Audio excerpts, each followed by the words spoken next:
Hello friends, my name is Shivam from DevOps Schools and I will help you to enable your learning process in various technologies of DevOps, artificial intelligence, machine learning, big data and many more. This is our initiative to help you by sharing multiple tutorials and videos. And if you want any specific tutorials or any particular topic, then please do comment in the below comment section and I will help you with it. Also, please subscribe to our premium services on YouTube, which will give you access to more content and videos to enhance your knowledge about all these topics. Also, if you want me to help you with regards to the online trainings and classroom sessions by our qualified trainers, then please do write me at contact@devopsschool.com. Thank you. Okay, great. So today we are going to learn a Kubernetes. Okay, so let's get started with the Kubernetes. Now, guys, Kubernetes will bring health for you, health for you, wealth for your organization, and happiness for both of us, me and my employer. Okay, so it's good, right? We are getting benefit from this tool. So if you want to understand how it can help you to build the good health, how this can help you to good wealth for your organization, and how both of us can be happy together. So for that, you need to know what is Kubernetes, how Kubernetes works. That's we also call it Kubernetes architecture. We have to install the Kubernetes, and then we have to work on the pods deployment and blah blah blah blah.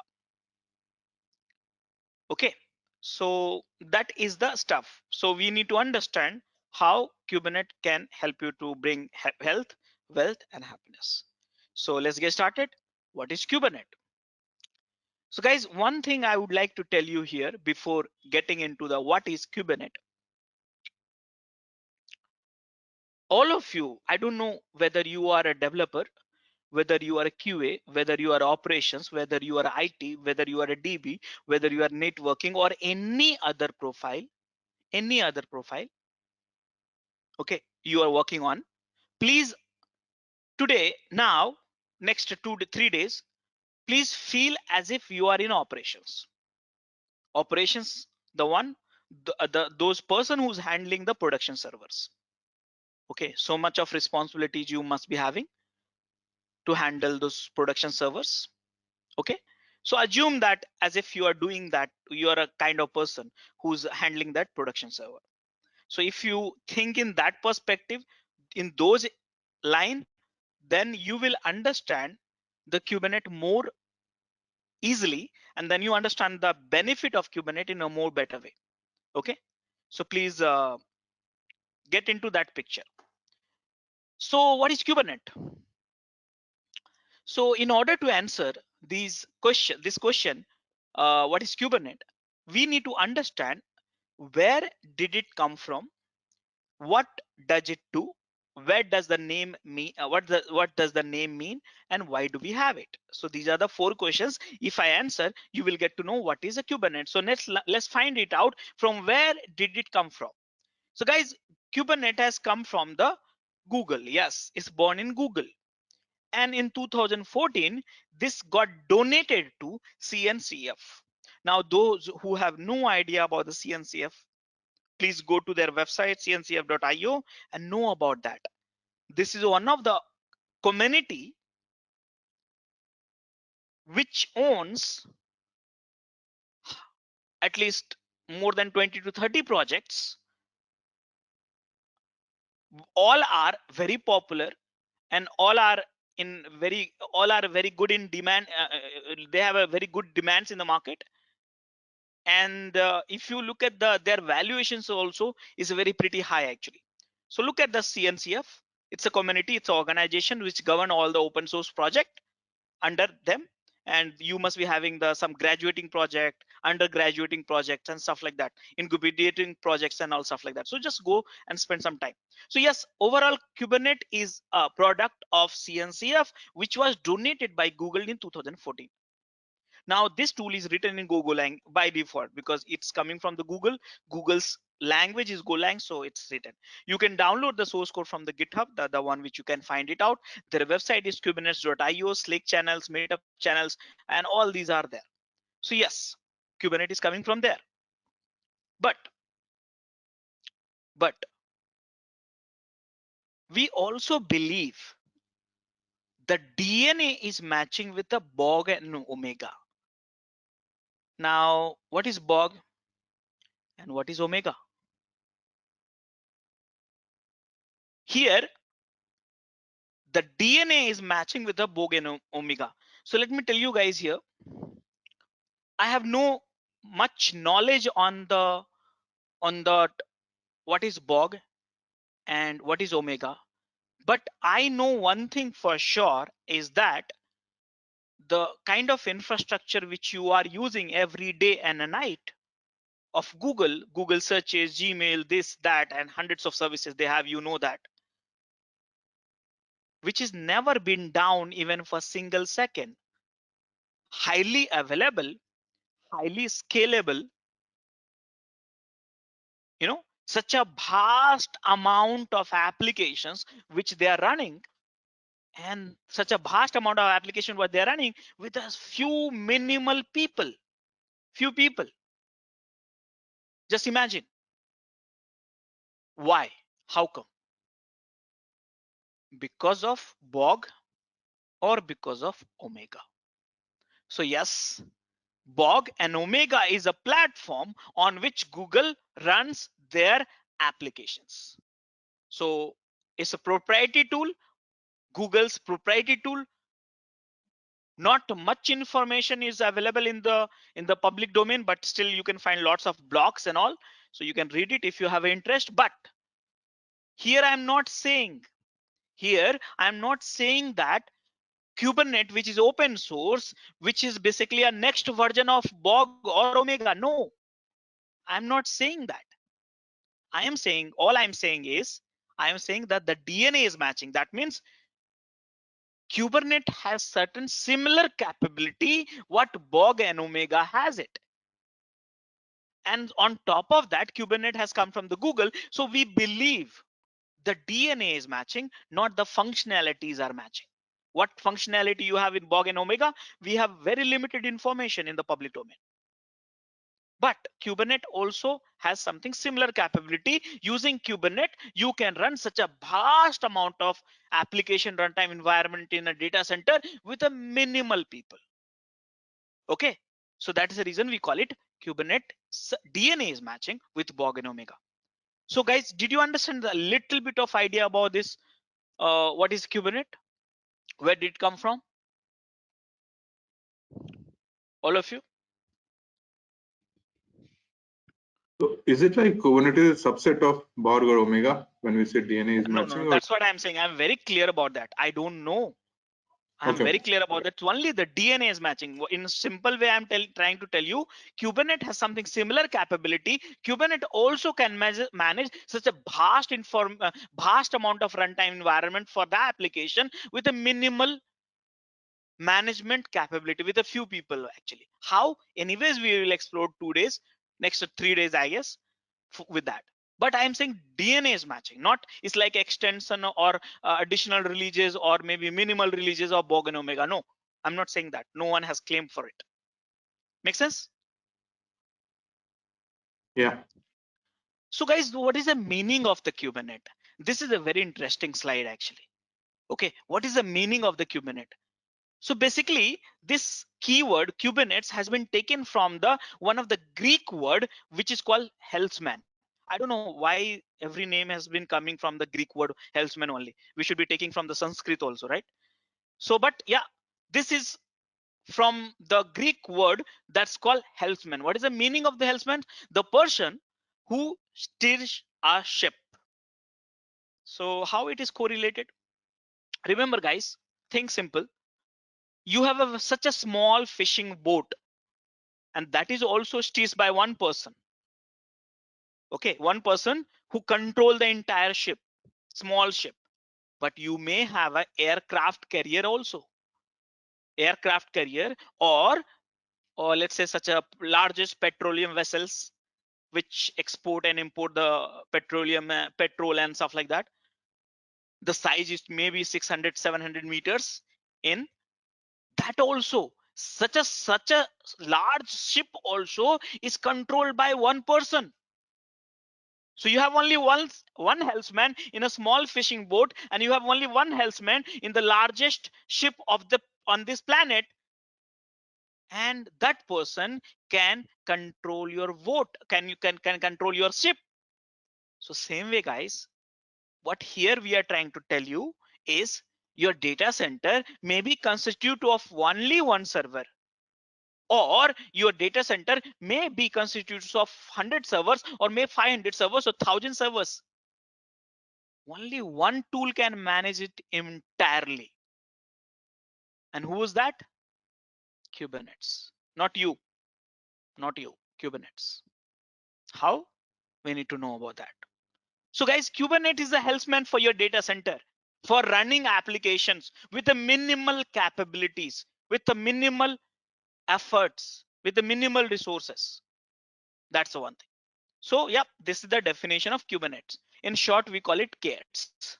So guys, in short, in summary, yes, it's born in Google, donated to CNCF in 2014.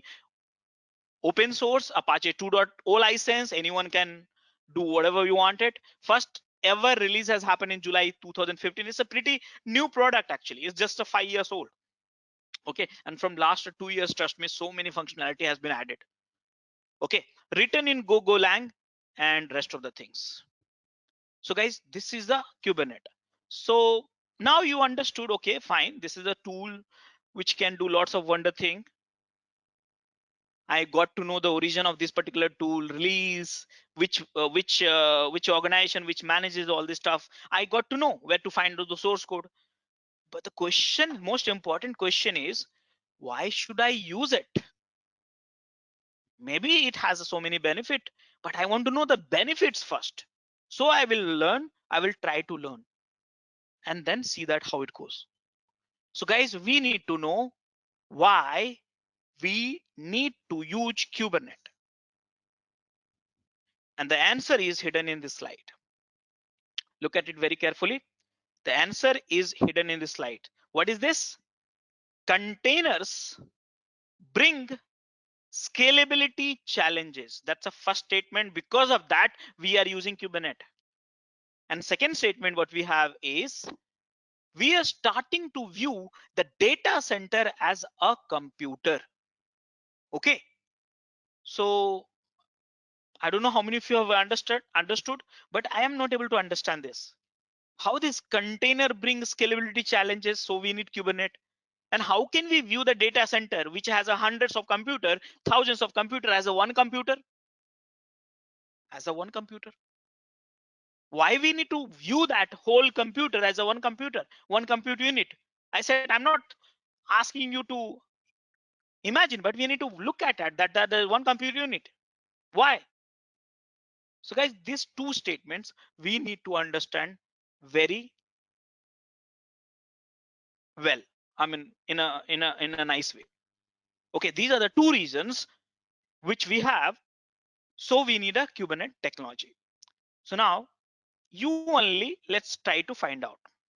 Think about it, guys. And I'm going to ask you a few questions. I would request you all to give me the prompt answer, so that way it will be great. So guys, here there is a one requirement. So I have one node and I wanted to run four containers initially. Okay, think about it. I wanted to run 4 container initially. So I run 1 container, 1 node, 2 container, 3 container, 4 container. Now guys, who's the container management tool for the time being? What we have learned? Guys, container management tool? Docker Compose. Docker, wonderful. So guys, you know that Docker is managing all these containers very well. You know that very well. Now guys, suddenly, you know what? We have a requirement to scale that 4 to 40. Now remember, this machine can maximum handle 4 containers only. That's a limitation. So if I want to know, if we want to run 36 more container, what do we do in this case? Tell me.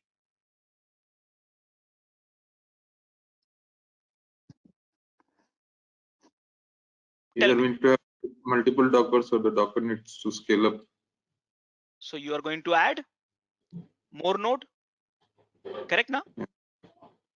1 node, 2 node, 3 node, 20 node, 30 node, 40 node. This will continue growing. So here you have a Docker. Here you have also Docker. Here also you have Docker. And this will also manage container, container, container. This will also, this is how you grow. Remember. So guys, here, look at this at the large scale. I'm have requested already all of you to think in an operations mindset. Don't think in terms of development mindset. Come out of that development mode. You are managing a data center. You are managing a container technology. You are running not in a one machine. You are running in hundreds of machines. So the question is, how can we manage multiple Docker? Remember, I have given you the training on the Docker each and every functionality from last 2.5 days. You know each and every functionality of Docker engine. Have you got to know a Docker engine, any such capability which can manage another Docker? I'm saying, yeah, Docker, can it manage another Docker? No. Docker can manage only one host, and Docker can manage number of containers in that particular host. So now if you want to scale it up, then who will manage the multiple Docker? Simple question. Who will manage simple Docker? You don't have a 2 machine or 10 machine. You have 30 machines, 100 machines, thousands of machines. Who will manage these thousands of machines and Docker in it? Do we have any tools for it? So now you correlate. Container technologies are good. You know that why we have learned containers. Containers are very good. It save your CPU, it save your RAM, it save your licensing cost for operating system, it save your time, it save the sharing environment from one to another through images. Everything it is doing for you. But when it comes, when you bring that container technology for the production, then you have a problem with the scalability. When you scale it up, the container technology to the multi-host, then the problem is here we do not have any tool, we do not have a Docker, we do not have a technology with a Docker, we don't have a functionality with a Docker engine to manage the large number of machines. So guys, there's a gap here. Are you able to understand it or not?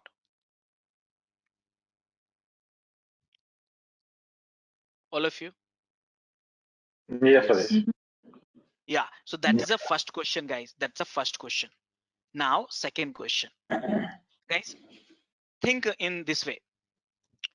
Okay, you know that I'm the human.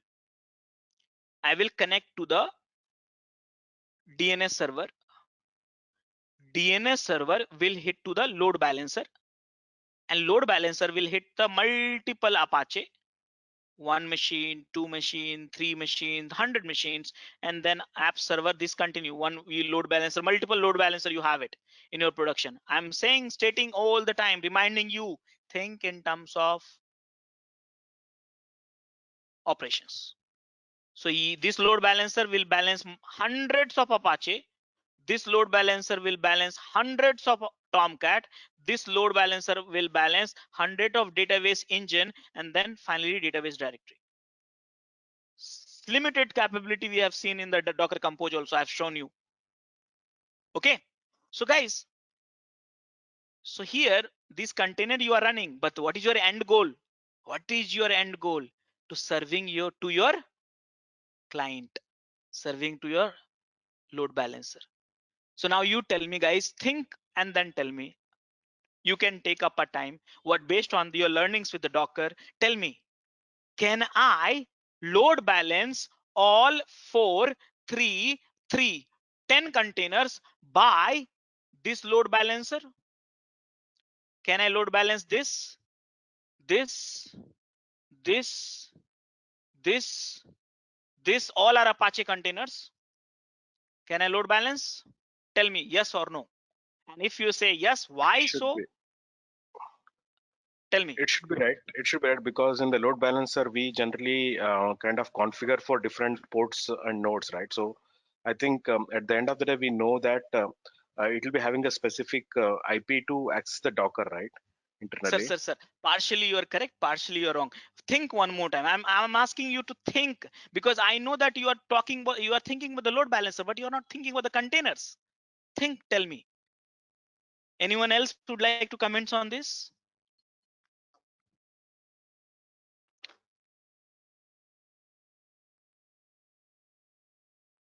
Scope of the containers. Anyone else? Guys, are you there with me?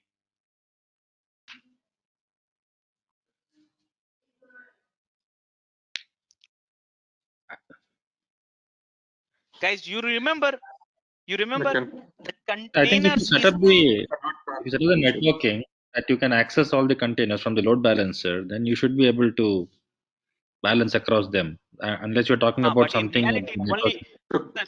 So The by now containers are you not talking to each other, right? So it's not See talking. guys, you It's forgot the from the fundamental source. of these containers. The Yeah. containers are not accessible from outside. The scope of the containers were only limited to the host only. I have explained you networking very well. So now the question is, how can you access this container outside, from outside? So you will expose this container at the node port. Correct? Correct? -P, remember Yes. -P, you have used it. Yes. So guys, Port you forwarding. expose, yeah, so you expose this container at 80 port. So now the question is, what about this container? You will be able to expose this container at the 80 port? No. Port conflict. 81, 82. You can expose on 81, 82, 83, all this thing, but not the same port. But you tell me how the load balancer works. What is the rule of the load balancer? All of you. Same port, right? Should work. This is the problem here. Think operations. The problem with the container is good. They are saving lots of CPU, RAM, licensing cost and time. But the problem here is I cannot use the container from outside. How? Load balancer has to access those containers. But unfortunately, the scope of the container is only limited to the host. I cannot access from outside. If you want to access, you have to port forward, and for more than one container you cannot expose at the same port. And if you are not able to expose at the same port, what is the use of the container? Simply I will run application in the same host. What is the use of the container? So guys, here these load balancer will not be able to balance multiple container, because rule of the load balancer is very simple: different IP address, same port. Here what you are getting, same IP address, different port. So load balancer will not work. So guys, the problem, did you understand the problem now? Yes, Rajesh. Yes. Yes. So the problem here is, how can we solve this networking problem? I said networking problem. I repeated multiple times, networking is networking. How can we solve the networking problem for the container? So it should be accessible by the load balancer. In a simple way, it should be accessible from outside of the host within a cluster. How can we solve it? We don't have a solution with the Docker. Docker engine is not providing any solution as such. So Docker is good, but to manage the container, but within a host. Yes, but if you talk about the scalability, that's a problem. So now you correlate these topics, guys. Here I said containers bring scalability challenge. When you scale, when you are in a production, you don't scale when you are in dev environment. You need to scale when you are in production, and when you want to scale container technology, you get a challenge. That challenge is like, how can we manage from one place a multiple Docker host? How can we have a container accessible to the load balancer? one more issues, guys. I feel there's many issues you can keep on talking about, but one more things I would like to tell you, guys. Remember, think simple. Right now it's 3 o'clock a.m. 3 a.m. Consider you are working for the US shift. For them, I think it will be 3 a.m. somewhere close to it. All the people are sleeping. I said you will get better health when you use the containers. I mean, sorry, Kubernetes. So all people are sleeping. And suddenly what has happened, because of some reason, think about it. You were running thousands of container, okay, in the production, and the average at the time, the traffic which can handle 5,000. Now, due to some reason, one or multiple host got down. What was the reason? I don't know. It can be hardware reason. It can be software reason. It can be application reason. It can be network reason. It can be security issues. It can be anything. Because of some reason, it got down. So what used to happen? Because of some reason, your half of the infrastructure is down, or let's say 20% itself is down. So now you are having 500. Just imagine 500 containers running for 5,000 people. What will be a problem people will be facing? Your customer, tell me. What will be the problem your client will be facing? Availability. Lack of resources. Something else, we call it that keyword, actually very fine-tuned keyword. If you're in a QA, then you will tell me immediately. Reliability. Not reliability. Let me tell you here. Let's say if you open up Ola software to book a cab and it's not opening up, then what you will do? It's not opening. I'm not saying it's not available. I'm saying it's not opening up. It's taking 20 seconds, 30 seconds. Restart. What you will do? No, you will not restart. You will do something else. You'll do something else. Refresh. I'll keep on refreshing. No, you will immediately migrate to Uber. I'm telling you. Ola is not opening up, no problem. You will migrate to Uber. And this is what it happened. 1,000 containers were running with a 5,000 customer. Your response time, that's what I'm talking about. Your response time, maybe it's a 2 second. Now, because of this, now your whole infrastructure is running on 500 containers and same number of users, your response time become a 5 seconds, let's say. So what will happen? Your customer will migrate to your competitor websites. You will move to Amazon to Flipkart, or Ola to Uber, or in long run ICICI Bank to HDFC Bank, something like that. Response time is important. Remember, as per the study suggest, 70% of the people abandon their purchase because of the bad performance of the website. Abandoned or postponed. So this is the problem. So guys, what has happened? Simple thing. So now what you're going to do? Your L1 team is going to call you, sir, please get up. We have a problem in the server. We have a problem with the server. We have to resolve it. Everyone will be getting called. Security, IT, networking, dev, QA, managers, architect, everyone will be called at the midnight at 3 o'clock, and you will have to get up and you will have to log in. You have to support why it got down. Don't you think so? Guys? Correct. So that is what I'm saying. If you don't have to do anything as such, you don't have to do anything as such. If you have some tool which can take care of your desire versus actual. When I say desire versus actual means, you set I need at any given point of the time, I need the 1,000 container. So even though if you got down 50% of the resources, remaining 500 containers got down because of some reason, within a second, I repeat, within a second, remaining 500 containers should be replaced, created a new container to serve the traffic. No one is getting called. No one is getting call for L1, L2, all this war room strategy. Nothing is required. No need to have a downtime for few hours. To get our channel membership, click onto the join button, select the 3D99 plan and grow your skills immensely. You don't need to send an email for downtime. Automatically, there should be tools. Automatically should be replacing the container and creating a new container and adding to the load balancer. So we should be having such tool actually. What I'm trying to tell you, we should be having some tools which can match, which should be taking a guaranteed of your desire. I have a desire of 100 containers should be 1000 containers should be running all the time. So it should not be 999. It should not be 1001. It should be 1000 means 1000. So because of some reason it got down, some nodes got down, some nodes is not reporting, some of the containers is not reporting. Immediately this tool should do all the work.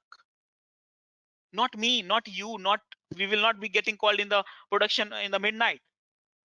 No health issues. So guys, in short, do we have any capability as such with the Docker? No, Docker cannot do as such. You have gone through all the functionality of the Docker from last 2.5 days.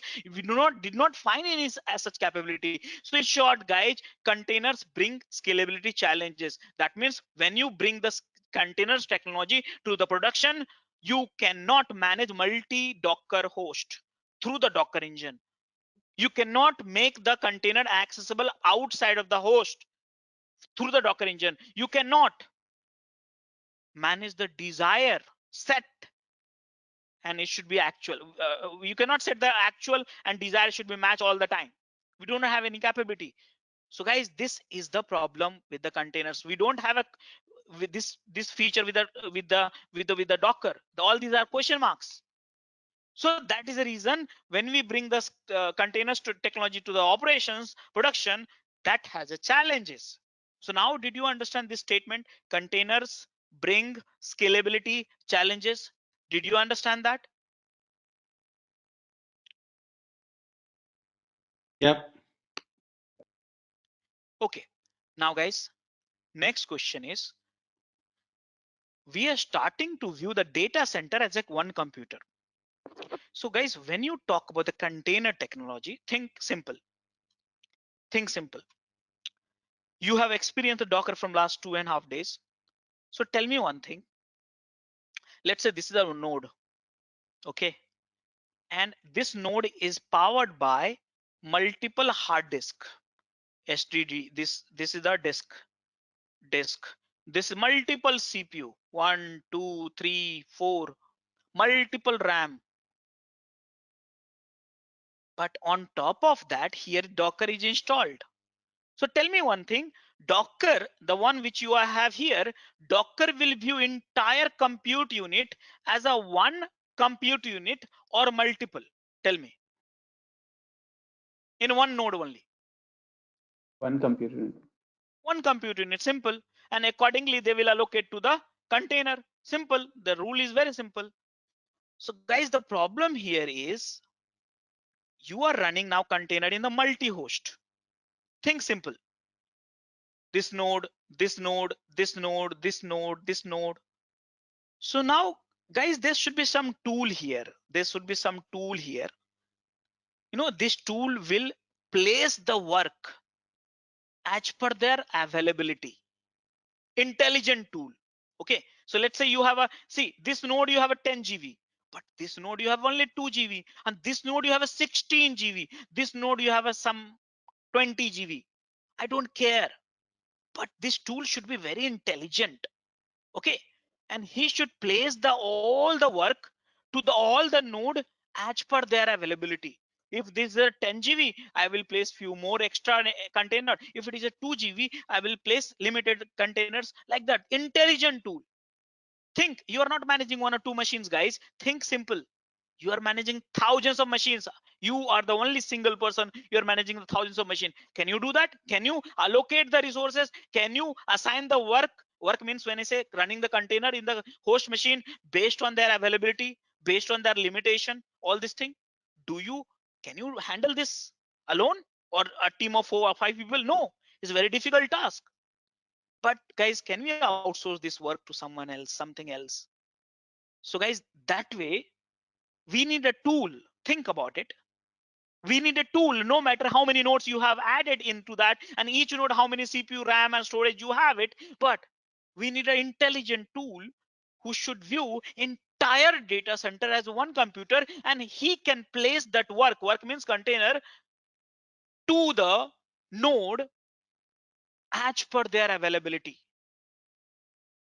As per their availability. Are you understanding what I'm trying to say?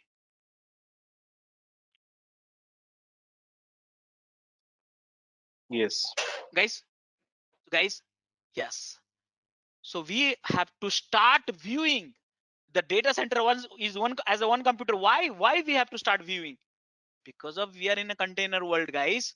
We are in a container world, so we have to start viewing the data center as a computer. But do we have any tool which can view entire data center as a computer and allocating the resources as per their availability, as per their capabilities? Do we have any intelligent tool? I don't want to take care of the custom stuff. Okay, this node is powerful, so I'll assign more container. This node is less powerful, so I'll assign less container. I don't want to do all this work manually. It should be taken care by someone else. So who can do that? Who can do that? Kubernetes. Yes. So guys, if you have understood the problem, all this problem of the limitation of the container technology in the operations, in the production, can be overcome with the help of Kubernetes. So now we understand why do we need Kubernetes. Remember, initially I talked about what is Kubernetes, and then from last 15 minutes I discuss why Kubernetes. Okay, so guys, Kubernetes can manage it. Kubernetes can manage it. So did you understand that what and why, all of you? Yeah, and question on why. Yeah. So while this inception was on, this was mainly because the problem statement was with data center, because we already had cloud, right, where we have unlimited resources in place, even though EKS is there, for example, for AWS. But what drove this kind of a ask? It was more to do with data center, because on premise we cannot. Cloud, we have the resources support, and there comes in between. Sorry, I could not understand your questions, large part of it. Can you please reword the Yeah. questions? So okay, so I was saying that, see, as far as the unlimited usage was there for computing unit, right? The cloud is there to give that unlimited resources. And now when this Kubernetes came, what drove that? It was the problem statement was to do with the data center, like a lot of VMs to be utilized, or what? So why part I am asking that. Answer was cloud, to move to cloud to leverage on the unlimited resource. So why Kubernetes? See here, we need to come out of this virtual machines world. I'm saying here, if you love container technology, first condition, if you love container technology in your development and QA environment, then same technology you want to enjoy at the production level. So you have a problem. If you are on the VMs technology, then all these things are already established. You are running application not in a container, you are running application in the VM. VMs get IP address. IP address can be load balanced by the internal load balancers. That all set is there from last 20 years. But I am talking about if you love containers, then what? Then how can you manage the multiple Docker engine from one place? How can you make the container accessible to the load balancer? Second problem. How can you make sure that the number of containers which you want to run all the time, given all the time, should be same as what you wanted? It should not be having downtime. Even though if it is a downtime, automatically it should replace the new containers. So those are the problems which I'm talking about, and multiple more. So here, I don't know which way you are trying. There's no unlimited resources here. I'm not talking about unlimited resources. The problem here is, do you love containers? Yes. Do you want to bring these technologies to the production? Yes. Then Kubernetes. Why? Certain problems which you have in the production cannot be solved by the Docker. Simple. Are you getting me what I'm trying to say? Yeah, it's more intrinsic. Okay. Okay, so so guys, yeah. So with that, guys, yeah, I have already stated this statement already, but just I would like to repeat here. Act like a you are the owner of cattle, business owner of the cattle. What I'm trying to say here is, from last 2.5 days, we were playing with the containers. Remember, containers. 1 container, 2 container, 3 container.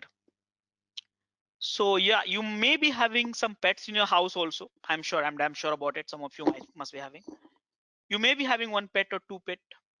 So what do? You take care of them. You feed them, you bath, all this thing you do, play with them. You take outside, you bring inside. Something goes wrong, you troubleshoot means something goes wrong, then you take to the doctor. All this stuff you do that. Okay, so if you are the owner of the pets, you do something different. But let's think in this way. You are not the owner of pets. Now you are the business owner of the cattle. When you own the cattle, so why you own the cattle? Because you want to deliver, let's say, 100 liters of milk to your client every day. Let's say you are the business owner of the cattle and you want to deliver 100 liters of milk to your client every day. So can you one fine day, can you tell to your client saying that, boss, listen, my cattle is not working well, my cattle is down, he's ill, so I will not be able to give you the 100 liters of milk. I'll give you only 80 liters of milk or 70 liters of milk. Do you think your client is going to listen you? They will replace you. You will have a loss of business. Yes. So what you will do to avoid the loss of business? So what you will do immediately, those cattle are not performing well, you will leave them aside and then add new cattle, because business important. 100 liters of milk is more important than troubleshooting a cattle. So you will keep the cattle aside and add immediately the new cattle capabilities and fulfill the 100 liters of milk at any cost to your client. Don't you think so? You will do that, guys?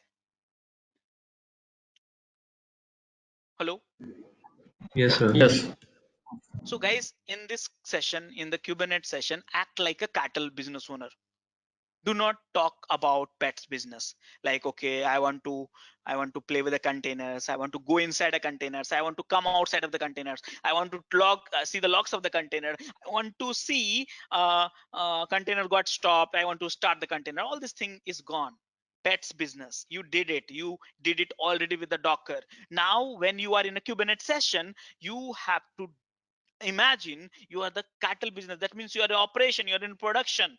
You have to talk about, okay, I want to run at any given point of the time thousands of container. It should not be 999, it should not be 1001, it should be running. So that kind of business ownership mindset you should come when you are in a Kubernetes session. And who will make this happen for you? Kubernetes. You just need to know how Kubernetes works. Pets versus cattle. So become a cattle business owner in this session. So guys, what is Kubernetes? What is Kubernetes? Kubernetes is a container orchestrator. Now you understand container, what is container very well, I believe so. And it is orchestrator. Orchestrator means that the large scale. Kubernetes can help you to distribute the container at the large scale. That's the reason we call it manage the container at the large scale. Multi-node clusters you can manage with the containers, for the containers. So that is done by the Kubernetes. Now guys, Kubernetes is also workload placement. Workload placement means Kubernetes knows which node is capable, which node is not capable. Accordingly, as per their capability, I will place the work. Work means running the container. That's the work for the Kubernetes. So Kubernetes is very intelligent to decide which node I should run the containers, which node I should not run the container, which node I should run how many containers. Inbuilt capability. Guys, Kubernetes also provide the infrastructure abstraction. That means how it works, please don't worry about that. It works. Simple. It works for you. It will help you to build your health and wealth for organization. Definitely all the complexity is hidden beneath the Kubernetes. So from the outside, you don't need to worry about it, though we will learn about how it works. And guys, Kubernetes will also help you to match the desired state. Desired state means I need thousands of container running at any given point of the time. That means thousands of container will be run by the Kubernetes, not by you. If some of these are down, Kubernetes will replace that. It's like a cattle business mindset. So Kubernetes will do all this stuff, not you. So much of work has been outsourced by the Kubernetes when you bring the containers technology to the production. So benefit. I think many of the benefit we have already discussed, guys, but it gives you the speed of deployment. Just imagine, guys, Flipkart big billion sales is going on. Imagine Flipkart big billions sales is going on. And you want to, before the big billion sales, you want to make your capability from the thousands of container to 10,000s of container. Why? You know that because more people, same response time I should serve to the each client. So you have to make this number of servers more. So how can we deploy within a second? I'm stating very clearly within a second, how can you deploy 100 container to 1,000 container? Is there any possibility with the VMs? It will take 5 to 6 minutes minimum for all this to come to running state and then adding to the load balancer. But do we have any tools which can create thousands of container within a second and add it to the load balancer automatically within a second? Is there any capability? That can be done by Kubernetes. Speed of deployment. Look at this, how much time you will save for it. Guys, ability to observe change quickly. Ability to observe change quickly. Guys, I'm sure about it. You have done the shopping of the big billion sales, or Amazon some sales is going on, Myntra some sales is going on. So guys, have you noticed, like, let's say the sales is going to start at 12 a.m. IST, okay, or 10 a.m. IST. So till 9 o'clock, 59 minutes, 59 seconds, the logic, the cost and everything is different. And suddenly the moment is become 10 o'clock, all the logic got changed. Have you noticed this one? Within a 1 second, remember the Flipkart is not running in 1 or 2 or 100 machines. They must be running on thousands of machines. Every logic got changed within a 1 second. It's a new deployment, guys. New business deployment, business logic deployment within a 1 second. So how come it's possible? Are they having the duplicate resources that will increase the cost of the running applications are too much? Are you understanding my the statement? Ability to observe changes quickly, new releases, patches, hot patches. It should be done within a few seconds, not it should be done in a 5 minutes, 10 minutes or hours or something like that. Or duplicating the infrastructure like a blue-green deployment or something like that. Are you understanding or not? Yes. Guys, Yes, sir. so that can be done by the Kubernetes.